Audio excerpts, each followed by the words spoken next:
Welcome to Making College Worth It, the show that examines engaged learning activities that increase the value of college experiences. In each episode, we share research from Elon University's Center for Engaged Learning and our international network of scholars. We explore engaged learning activities that recent college graduates associate with their financial and time commitment to college being worthwhile. I'm Nolan Schultheis, a second-year student at Elon University studying psychology with an interest in law.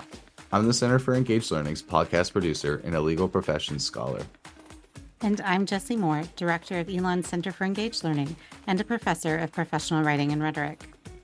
In this episode, we'll explore new research on work-integrated learning. Work-integrated learning allows students to obtain work experiences while in college. The student, an academic mentor, and a workplace supervisor collaborate on providing the student an opportunity for purposeful work tasks that enable the integration of theory with meaningful practice relevant to the student's professional development. You also, in this episode, might hear us use the abbreviation EDG, Equity Deserving Groups. In U.S. context, we sometimes talk about this as diversity, equity, and inclusion, or a variation of that acronym. So when you hear EDG, know that we're talking about the same equity issue in higher education. We'll talk to Anne-Marie Fannon, Director of the Work-Learn Institute at the University of Waterloo, and Soumya Garg, a research assistant in the Work-Learn Institute and an undergraduate psychology student at Waterloo. Let's meet our guests. So thanks so much for having us today. My name is Anne Fannon. I'm the director of what's called the Work-Learn Institute at the University of Waterloo. So we are a research and education center that focuses on the role of work-integrated learning in developing talent and in helping to equip our students with the skills that our society needs. I have been working in this space for the past 15 or so years, and I have become incredibly passionate about work-integrated learning and the role that it can play for our students, for higher ed, and for industry and community partners. So I've done a lot of work leading work-integrated learning initiatives nationally here in Canada, and also developing work-integrated learning programs internationally. And I think that's probably the most exciting part, is to see how well work-integrated learning can work in different economies, cultures, contexts. So I'm excited to be here and to share a little bit more about it. Hi, I'm Soumya. I'm a fourth-year honors science student and I'm majoring in psychology at University of Waterloo. I'm currently working as a research assistant at the Work-Learn Institute, and this is my second co-op term with them. And for me, of how I got familiar with WIL is that before university, I researched about work-integrated learning and its benefits. And I felt that Waterloo had a great WIL program in place, and it would be a great opportunity for me to explore it more. And yeah, I've been in the co-op program since my second year, and that's how I really got familiar with it. Thank you both. It's fantastic to hear your enthusiasm for work-integrated learning and the different perspectives that you're bringing to our conversation today. You've been researching work-integrated learning experiences of equity-deserving groups. Could you tell us a bit about your research questions and methods? Absolutely.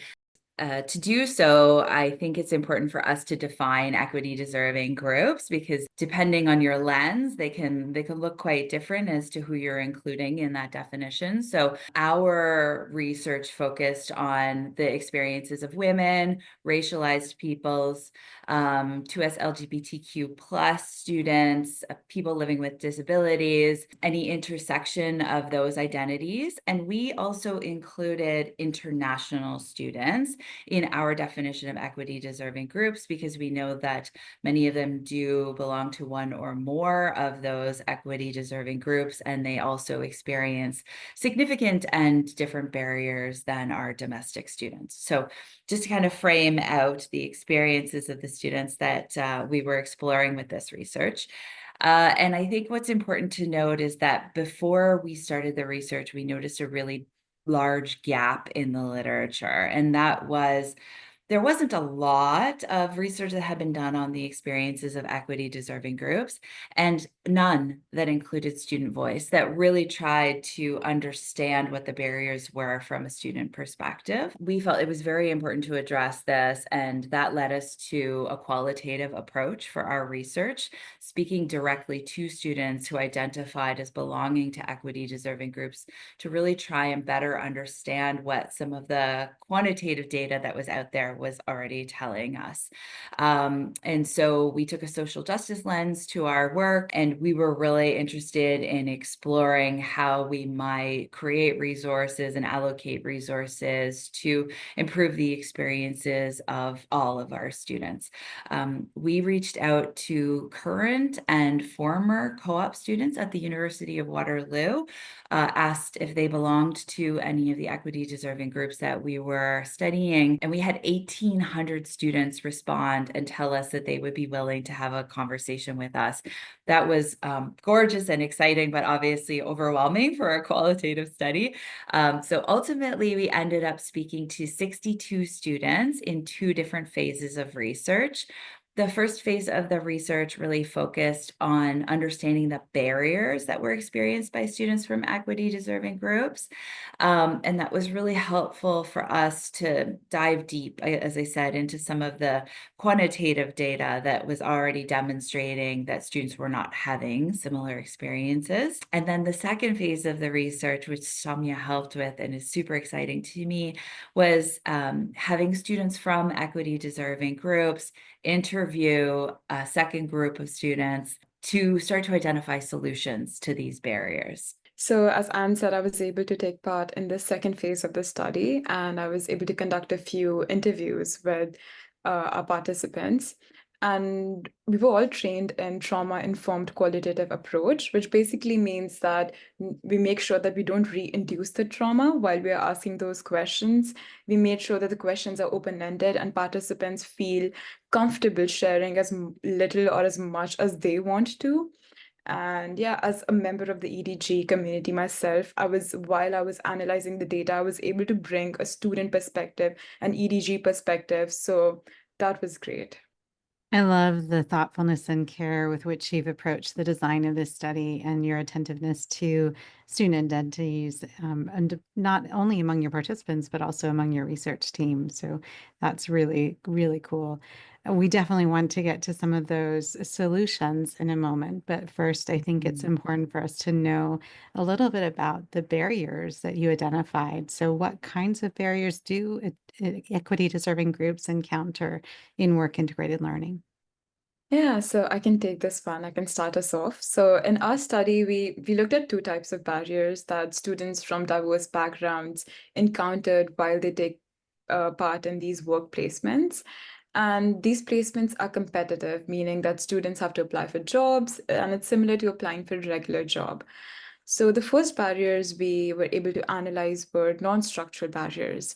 So these are often invisible, but they strongly impact students. For example, many feel the pressure to hide their identities and or who they are, example, their race, disability, or gender, because they are worried about being judged or treated differently. For example, women in STEM, they often feel the need to sort of downplay their gender in order to avoid any bias. And over time, some students start to accept these biases as quote unquote normal, which leads them to have a lesser meaningful experience and fully engage in the whole work placement. And the second type of barriers we were able to identify was structural barriers. And these are more to do with the rules and regulations which are set by organizations or programs that can conflict with the students' needs.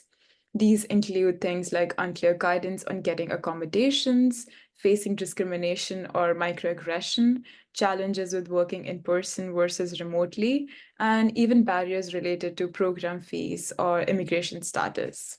I'll add on just a couple of the significant themes that we pulled out from the findings and the barriers.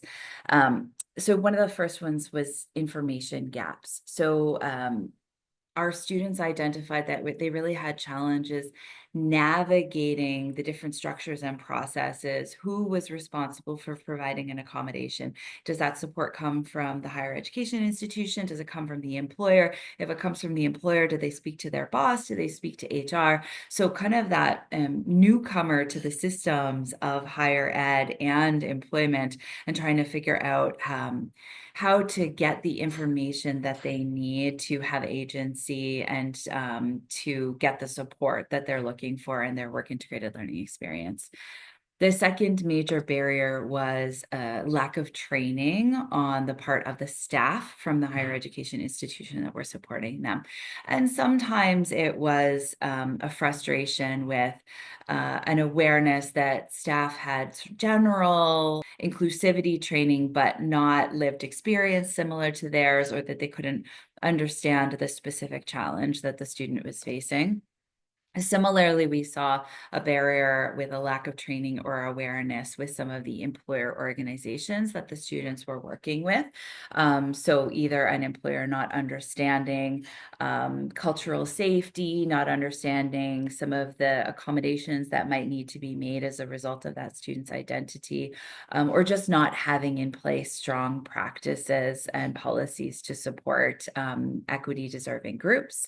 And then the last piece was probably I would define as a power dynamic struggle. So oftentimes students felt as though they didn't have power in the situation, that the employer's perspective would be valued over the student's perspective, and that it was difficult to find ways to have their concerns and the challenges they were facing heard by the higher education institution.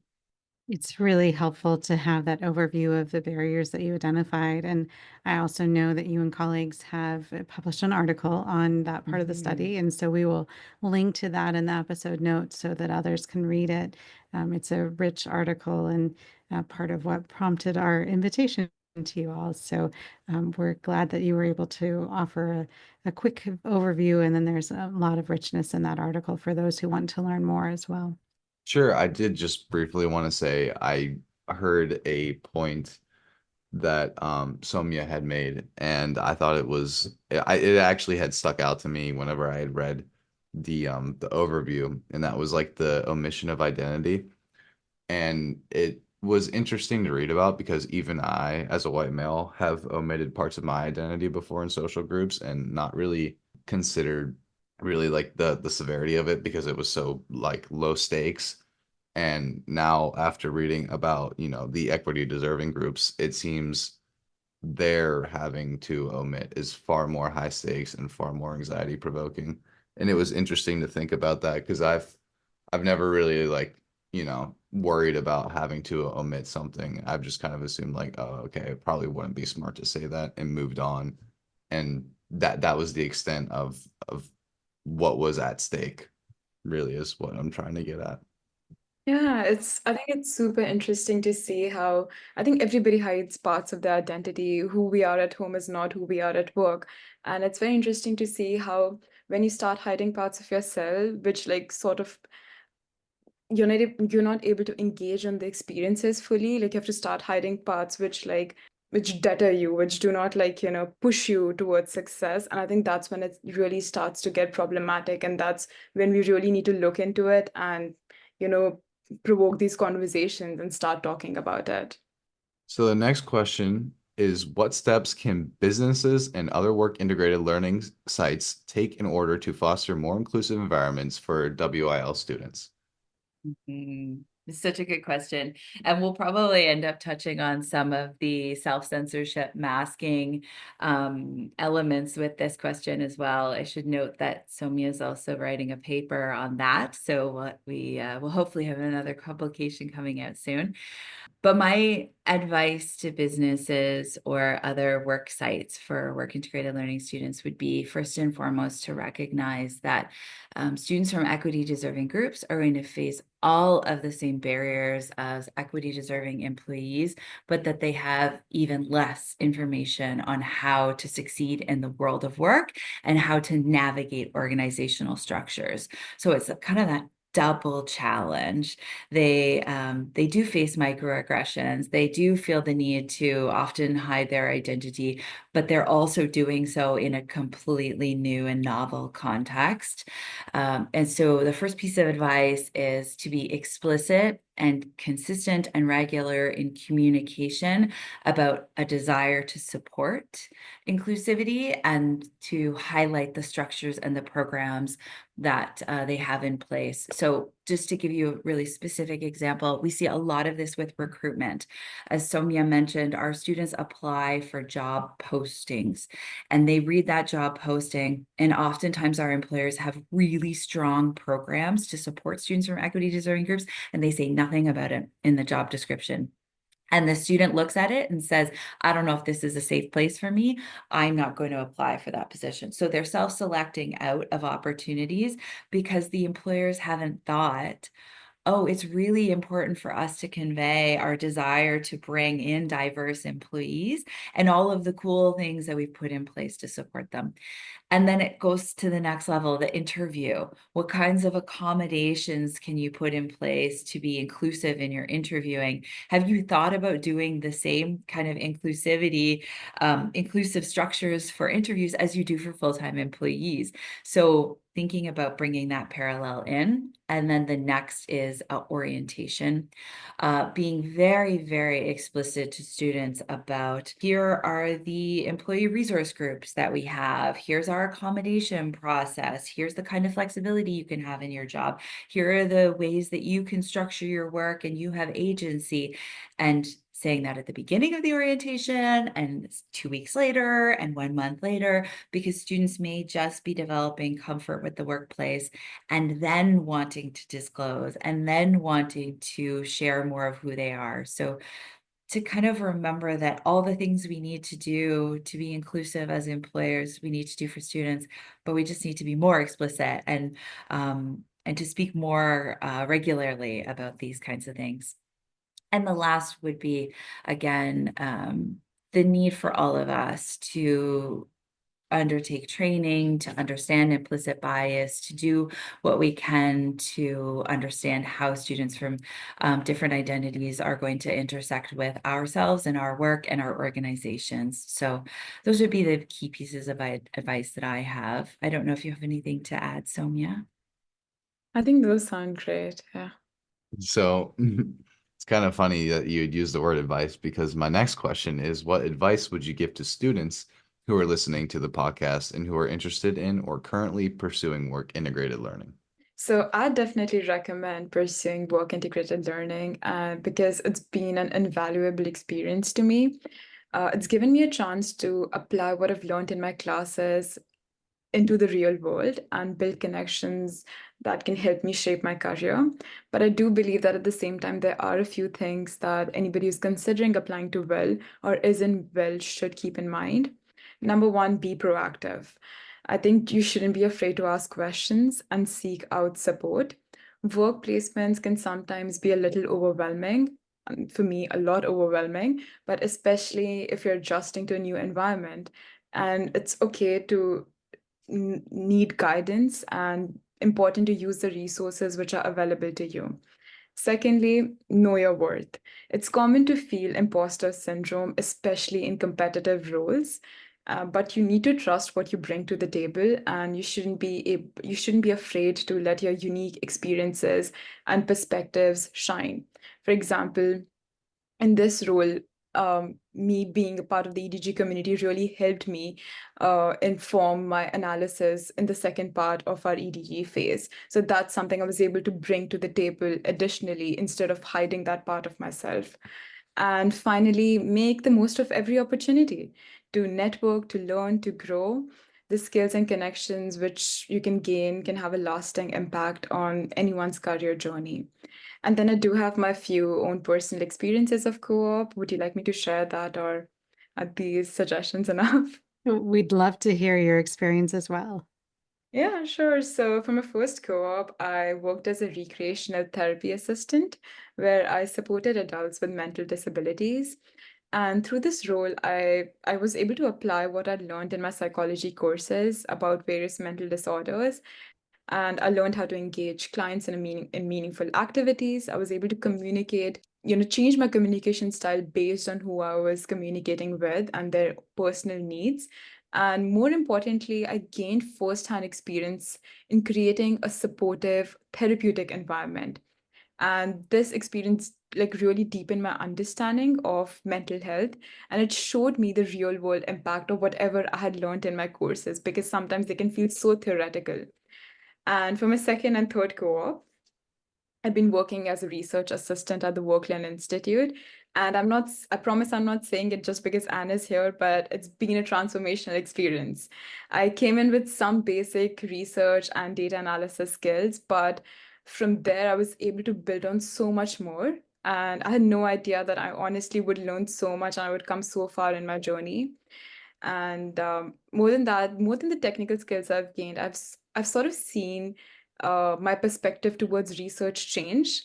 When I started my co-op, I was still like debating whether research is my cup of tea, but I definitely consider it now, and I feel like I'm more than anything, I'm growing passionate about it every day. And honestly, conversations like these just remind me how impactful our work can be. And it's exciting to feel that I'm contributing to something meaningful. And I honestly can't imagine doing something else right now. And all of this I've gained by being in the WIL program. So I'd recommend it more than anything if anybody's considering to join the WIL program. Mia, I love hearing about your experience, and it's really sounds like the best commercial for work integrated learning possible, not only for students, but also for faculty and staff who are trying to think about how they might make space for it in curricular structures. So thank you for sharing that. It's really rich and meaningful to hear that it was such a beneficial experience and continues to be a beneficial experience for you. I'm curious, Anne, from your perspective, and Soumya, you can jump in on this as well. What would you recommend that universities and their faculty and staff do to improve access to high quality work integrated learning? Exactly. I think one of the key things for higher education institutions to think about is to really understand the spectrum of work integrated learning. You just mentioned it, Jesse. What can we do in curricular structures? How can we make space for work integrated learning? And I think we need to understand that providing our students a menu of ways to engage in work integrated learning is one of the keys to access. I adore co-op education. I think it's a brilliant model of work integrated learning, and it's not for every student. And so we really do want to think about program design where we're scaffolding work integrated learning, and we're providing lots of different entry points so that students can find the form of work integrated learning that is most suited for them and for where they are in their learning journey. And then the second piece is really, this falls a bit into the solution space for the EDG barriers. We're learning as higher education institutions what kind of specialized supports we need to put in place for students from equity deserving groups. And that is a space and place of growth in work integrated learning as well. How do we create student advisor roles, liaison roles between higher ed and industry to really give those students from equity deserving groups the reflection of their experience, the authentic reflection, recognition of the challenges and the barriers, and specialized supports. So again, I think we're all learning how to do that work. Thank you so much. And I agree, it's an area that we're still learning on, but you've given us some rich ideas to work with, and I appreciate that. What areas of work integrated learning still need to grow in order for more students to feel comfortable participating in it? I think the specialized supports that I just referenced is one of those areas. And I'll take it one step further. We need, as higher education institutions, to think about the supports that we can provide to our employers and host organizations. Some of them are large multinational companies. They've got gorgeous programs, and we really just have to do things like remind them, oh, by the way, let your students participate. Make sure your students are full members of your organization and give them access to these resources.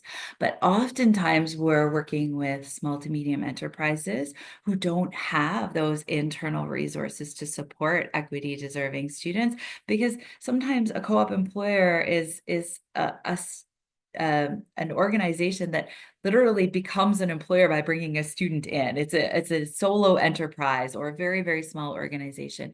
And so we as higher education institutions can do a lot to support those employers in their journeys of learning about equity, diversity, and inclusion.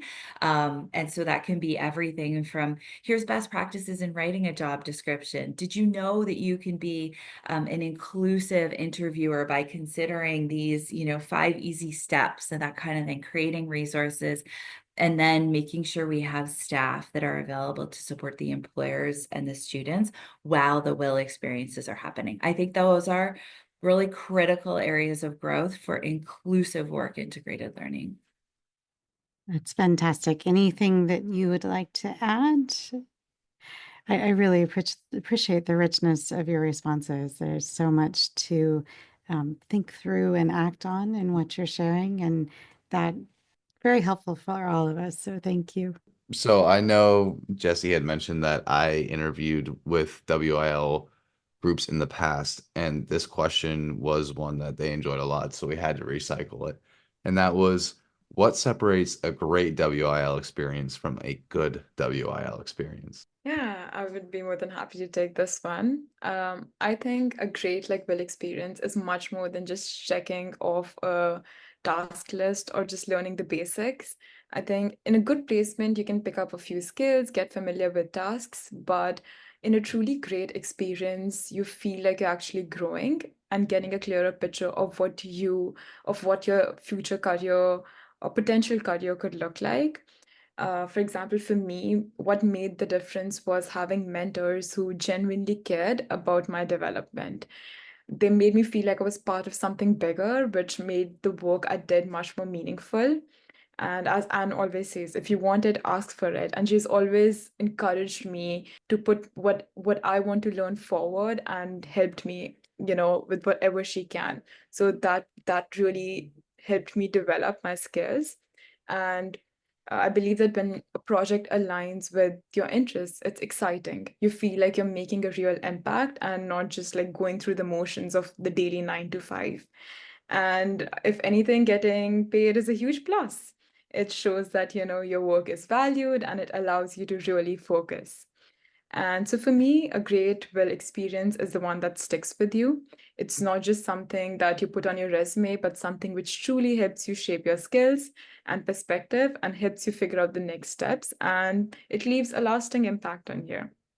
It's very hard for me to top that. And I can bring in some theoretical perspectives and some models. I think Soumya said it very, very well. We certainly have done some analysis and some studies on this, and we consider actually without any prompting or connection on this specific question, that there's kind of these key aspects that the student is learning and growing, that they feel as though they're having impact. And that really, in my mind, comes to including the student as an authentic member of the organization and helping them see the larger picture of the work that they're doing. Sometimes students don't get the most glamorous work in the world. And so really a mentor that does help them see the bigger picture.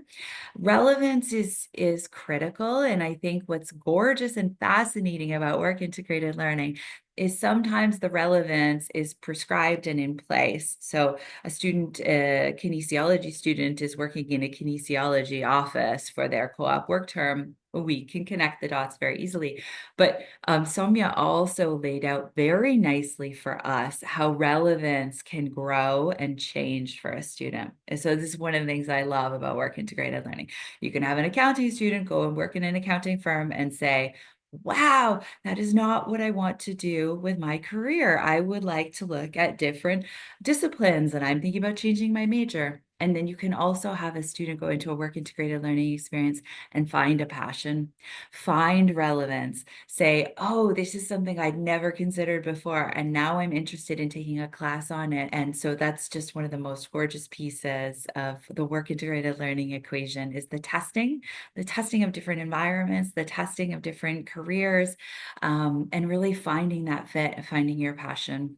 And then last but not least, the key ingredient for work integrated integrated learning that we speak to is networking. And that is networking kind of as we think about it properly, like building your network and meeting new people, but really becoming part of that organization that you're working with, establishing those relationships, feeling like a member of the team. And I think maybe very appropriately for our conversation on equity deserving groups, feeling like you can be your authentic self in that organization, which is really key to building those relationships. I love how your responses in combination demonstrate that your office is both studying and enacting great wills. So that's exciting to see too. And just I appreciate the authenticity that you bring to this conversation. Is there anything else you would like us to know about your research? Oh, that's such a good question, Jesse. I think I would say that we feel very privileged at Work Learn to have space to study the role of work integrated learning. We try to identify research topics that are really going to speak to critical issues from the perspective of all of the participants of work integrated learning. So I think the EDG study is a good example of how we really tried to identify a gap and to think about who needed to be a part of our research team to authentically do that work. And we do the same thing. So whether that's partnering with employers to better understand their challenges and perspectives, or working with other higher education institutions so that we're not coming solely from a Waterloo perspective. I think that that's probably key to being successful in this work and to being able to explore all sorts of fun curiosities and critical questions. Thank you so much. We really have enjoyed this conversation today and appreciate you sharing your work with our listeners. And Nolan, any last thoughts before we wrap up? Yeah, sure. I was just gonna say it seems like this is very like WILs in general are very, very focused on intentionality and kind of community. And I can definitely see the parallel between intentionality and community, and then specifically the subcategory of EDGs. And I think it's interesting how the synthesis kind of almost writes itself, and that it almost seems counterintuitive to not be including more diverse cultures in the workforce, especially if there's been research and living proof of mixing and the business either getting better social relations within the office or even, more profits or just working better in general. Oh, so you just prompted something for me, Nolan. Can I jump in and extend our conversation for a second? Please do. So this is why I get really, really excited about this work for equity deserving students, because we do have supports and structures in place with higher education institutions. And if we can figure out how to do work integrated learning more inclusively, we can set students from equity deserving groups up for success in a way that many of them struggle with right now. So there are some studies that show that, students from equity deserving groups that participate in co-op are able to reduce or eliminate the traditional post-graduation salary gap that would exist for them. If you think about things like students from a neurodivergent population, they often struggle with underemployment and unemployment throughout their careers. And yet there's also research that shows if a student is comfortable disclosing in a will experience, then they are more comfortable disclosing and seeking the accommodation that they need moving forward. So this is really, really important work for us. And I think as higher education institutions, we can make significant social impact by making sure that students have positive work integrated learning experiences while they have that support structure around them. And Anne and Soumya, your work emphasizes that this is not the responsibility of the individual students. It's the responsibility of our higher education institutions and our work integrated learning partners. And there are both the barriers that you talked about, but they're not the students' responsibility. They're our responsibility to take on and dismantle and part of that may be giving students new strategies that your research certainly opens up. And Soumya, your response on tips for students was just rich and powerful. But again, it's our responsibility to work through these barriers and to make sure that the experiences are more equitable for all of our students. Thank you so much for joining us, and we will catch up with you soon.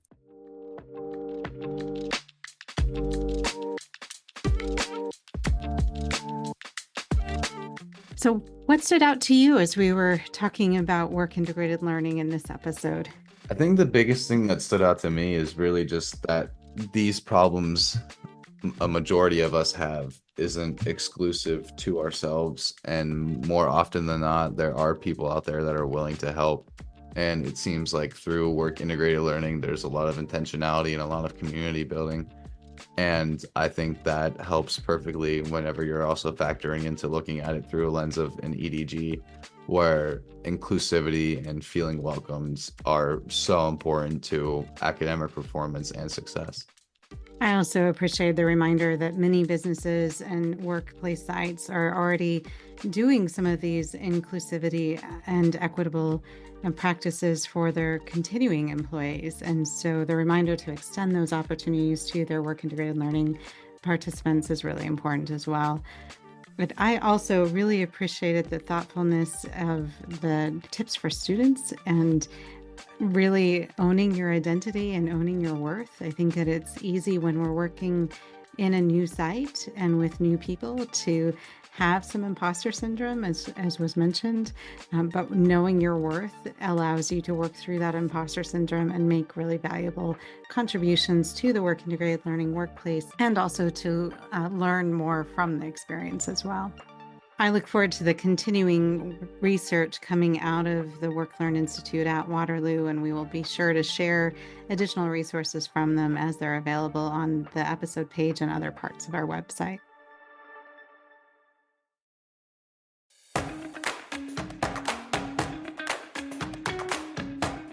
Once again, I'm Jessie Moore. And I'm Nolan Schulteis. Thank you for joining us for Making College Worth It from Elon University Center for Engaged Learning. To learn more about work integrated learning, see our show notes at www.centerforengagedlearning.org. Subscribe to our show wherever you listen to podcasts for more strategies on making college worth it.